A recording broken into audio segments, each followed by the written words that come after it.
আজকে আমরা বার হয়ে গেছি বাইক রাইডে। আমি আর আমার একটি প্রিয় দাদা, যার নাম হচ্ছে মানোয়ার দা। আমরা তাকে খুবই ভালোবেসে মানোয়ার দা বলে ডাকি।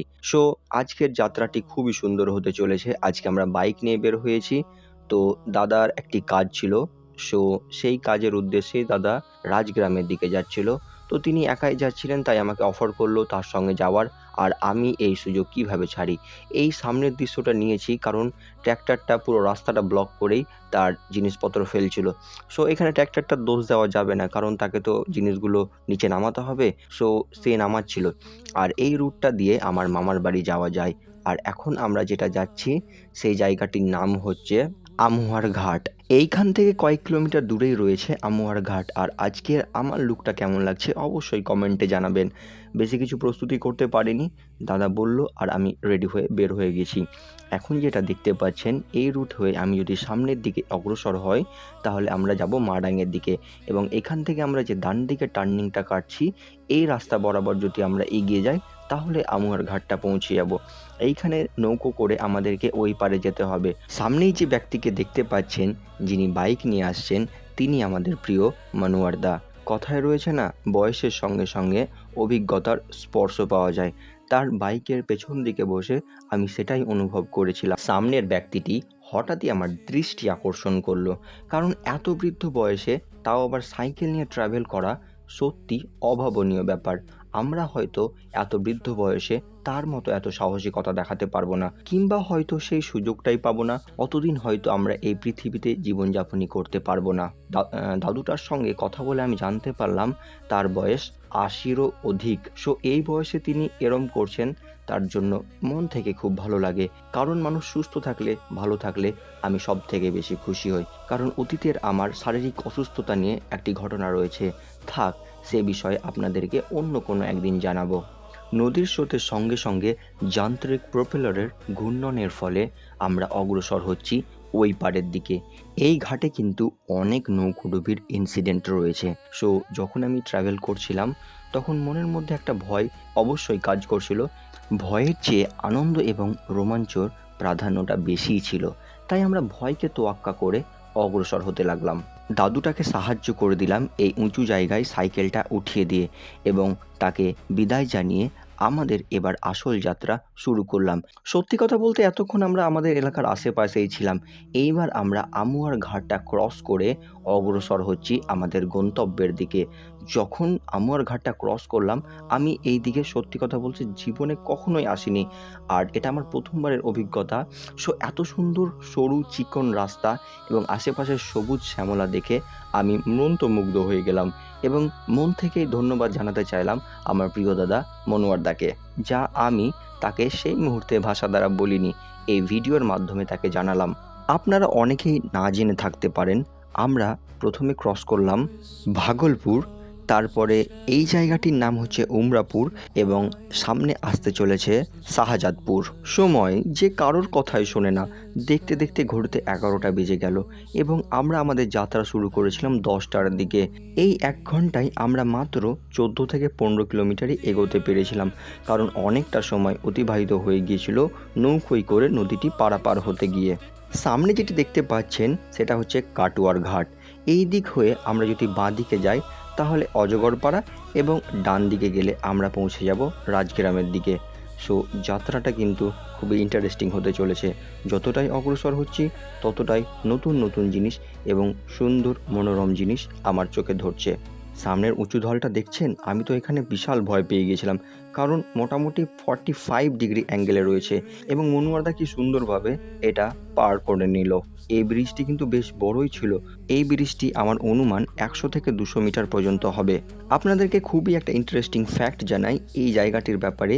এই গ্রামটির নাম হচ্ছে বৈষ্ণবডাঙ্গা, এবং এইখানে 3টি জেলার সংমিশ্রণ রয়েছে, অর্থাৎ এই গ্রামের মধ্যে 3টি জেলার টাচ রয়েছে। একটি হচ্ছে আমাদের প্রিয় পশ্চিমবঙ্গ, 2 হচ্ছে পাকুড়, এবং 3 নম্বর হচ্ছে বীরভূম জেলা।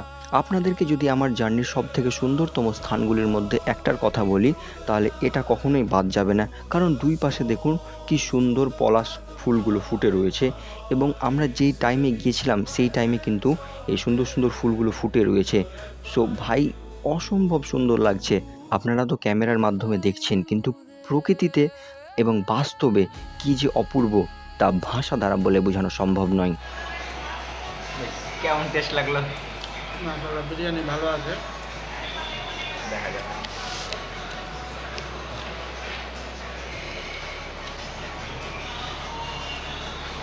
দেখো টেস্ট ঠিক আছে বিরিয়ানি ভালো। তেলগুলো ভাবটা একটু বেশি, অয়েলি ভাবটা একটু বেশি, তেলের পরিমাণটা একটু বেশি আমাদের ওইখানে তুলনায়। নিচ্ছি, যেখানে বিরিয়ানিটা খেলাম ওখানে কোনো কোল্ড ড্রিঙ্কস ছিল না, তাই এখানে একটা কোল্ড ড্রিঙ্কস নিচ্ছি এবং খাবো। আমরা এখন বর্তমানে রাজগ্রামে আছি। আপনারা যদি এখানকার ঠিকানা দেখেন, রাজগ্রাম পশ্চিমপাড়া পাটকাপাড়া, মানে অকওয়ার্ড নামগুলো, মানে হ্যাঁ প্রথমবার শুনলে তো এরকম মনে হবে। যেমন আমাদের ওখানে নাম হচ্ছে তালতলা, নতুন খানাবাড়ি, তো এই তেমনি পাটকাপাড়া, এটা হচ্ছে পাটকাপাড়া রাজগ্রামের। আর আজকের ওয়েদার ভাই অসম্ভব সুন্দর, যেটা আমি বারবার বলতে থাকি। বন্ধুরা, এই গাছগুলো দেখুন। এই গাছগুলো কিসের গাছ বলুন তো? এই গাছগুলো হচ্ছে শাল গাছ, আর এইখানে রয়েছে খাদান। সো আমি আপনাদেরকে খুব শিগগিরই শাল গাছের বাগান, কাজু গাছের বাগান, এই সমস্ত কিছু দেখাতে চলেছি। কিন্তু তার আগে আমরা যাব খান বাগান। মোটরসাইকেল আছে নাকি? হ্যাঁ, এটা ধরেন 20 টাকা দেন। 20 টাকা, আমরা 8 ঘন্টাও থাকবো না। 8 ঘন্টা থাকে না, 3 মান থাকে, 20 টাকা লাগবে। আর কই বলছে 8 ঘন্টা থাকেন আর দিনমান থাকেন, 20 টাকা লাগবে। ঠিক আছে, আমরা এখন প্রবেশ করতে চলেছি খান বাগানে। ভেতরে ঢুকতে চলেছি, অনেক কিছু দেখানোর আছে। চলুন আপনাদেরকে আজকে এক এক করে দেখাবো। এটা বাচ্চাদের পার্ক, এখানে খেলা। বাচ্চাদের ওরা প্রবেশ করে গেল এখানে। এন্ট্রি ফি নেই, বাট বাইক রাখার জন্য 20 টাকা চার্জ নিল ওরা।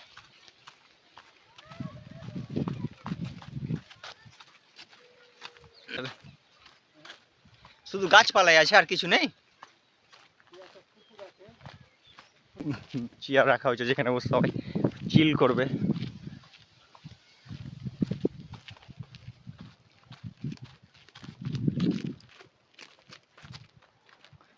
রিয়েল জেব্রা তো জিরাফ তো দেখাতে পারবো না, এখানে এরা বানিয়ে রেখেছে শোপিস। হাতি, জিরাফ, জেব্রা। হ্যাঁ, সামনে এইখানে হরিণ রয়েছে, এই দেখেন হরিণ। আর সব জায়গায় এখন ট্রেন্ডে রয়েছে I love Khanbagan, I love Aurangabad, সব কিছুই। I love Murshidabad. এটা বোটিং রয়েছে, বোটিং পয়েন্ট 20 টাকা করে নেই। ও, এই সব জায়গাতেই টাকা। এই যে কাকা আছে, বোটে চাপাবে। যেহেতু চেয়ারগুলো দিয়েছে, একটু বসে দেখি কেমন লাগছে। বোটে চাপবা নাকি? বোটে চাপবেন? হ্যাঁ, আমরা প্যাডেল করতে হবে না এমনি কি? প্যাডেল। চলেন তাহলে, একবার এসছি তখন ঘুরে এলি। হবে নাকি এখন চেঁচা বসা যাবে কাকু বোটে? হ্যাঁ হ্যাঁ, লোক আসবে, লোক নেই। মাঝের বা জায়গা আছে, গেটে ঢুকেই। আচ্ছা, তো যারা মুসলিম তারা ওখানে প্রেয়ারও করতে পারবে। হ্যাঁ, মানে এখানে এখানে এটা এটা পিকনিক স্পটও, এখানে তারা এসে পিকনিক টিকনিকও করতে পারবে, সব ফ্রিতেই। এমনি বোটে যদি ছবি তুলতে পারে। আপনি দাঁড়ান, আপনাকে একটু ছবি তুলে দিই। ও বোট, ও আচ্ছা, কেমন সিস্টেমটা বুঝতে হবে, দেখি তো। Pedal system. আচ্ছা, এরকম ব্যাপার। চাপলে চাপে না, আপনার ছবি তুলে দিচ্ছি। ঠিক আছে, ট্রায়াল করছে নাকি দাদা? কি দেখতে পাচ্ছেন, উঁচু একটা রেলিং এর মতো। তো আমি তো উঠবই, যা উঠার জন্য ছিল, কেটে নিয়েছে। উঠতে দিবে না তাই কেটে নিয়েছে। ছি, এই দেখতে পাচ্ছেন, এগুলো তো ছিল, হ্যাঁ, কিন্তু উঠতে দিবে না তাই কেটে নিয়েছে, কিছু করার নেই। হয়তো বাচ্চারা পড়ে যাচ্ছে। হ্যাঁ হ্যাঁ, বাচ্চাদের জন্য। খুব ইচ্ছা ছিল ওঠার ওখানটাতে, আমি তো এগুলো দেখলে আগেই লাফাবো।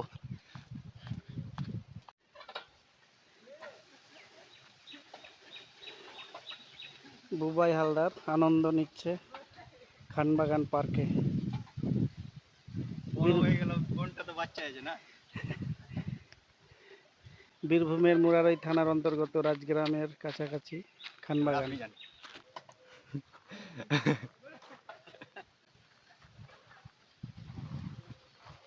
ওইদিকে দেখেন, শুধু আমরাই বাচ্চা না, সবাই বাচ্চা।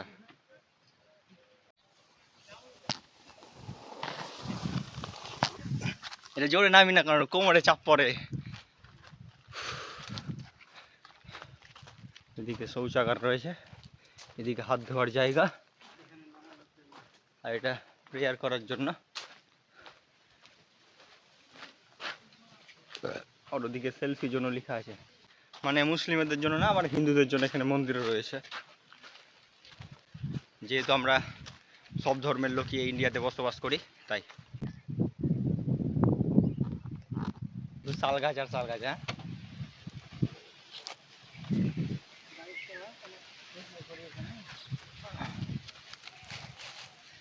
এই বাইকের মাধ্যমে কিছু বলো মনুমারদা, তোমার অনুভূতি কিছু বলো।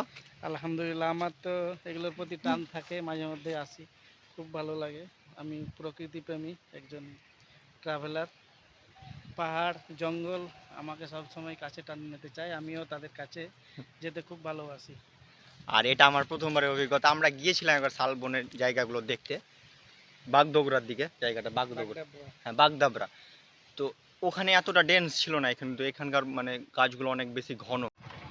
এই যে যেটা দেখতে পাচ্ছেন আপনি, আপনাদেরকে জুম করে দেখাই, এইটাই হচ্ছে কাজু, এটাই কাজুর গাছ।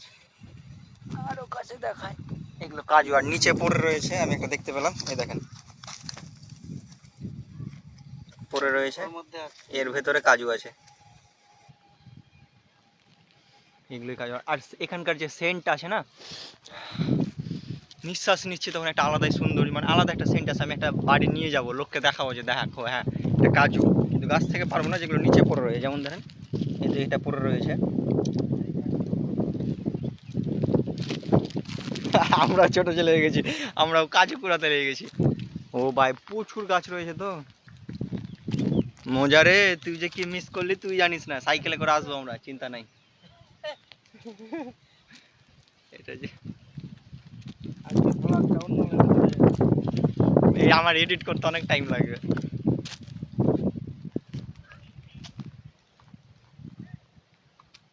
একখানটা কাজু পেয়েছি, মনোয়ারদা কাজু কুড়াচ্ছে। আর সত্যি বলতে যে মানে সেন্টটা আসছে না, সেন্টটা খুব ভালো লাগছে,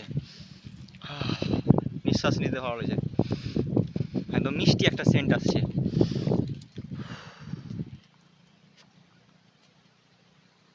দেখেন গাছটা দেখেন, কাজু অনেকগুলো তো পেয়ে গেলা তুমি কাজু। এগুলো বাড়ি নিয়ে গিয়ে কাজু খাবো ইনশাআল্লাহ। খাওয়া যাবে এগুলো? এগুলো হালকা করে এটাকে হিট দিয়ে ভেজে, হ্যাঁ এটাকে এর ভিতরে কাজু আছে। আচ্ছা, এই ব্যাপার। আই হোপ আজকের ভিডিওটি আপনাদেরকে একটু হলেও ভালো লাগবে। যদি ভিডিওটি ভালো লেগে থাকে চ্যানেলটি সাবস্ক্রাইব করে যাবেন এবং ভিডিওটিতে একটি লাইক করে যাবেন এবং মূল্যবান একটি কমেন্ট ছেড়ে যাবেন। দেখা হচ্ছে পরবর্তী কোনো ভিডিওতে।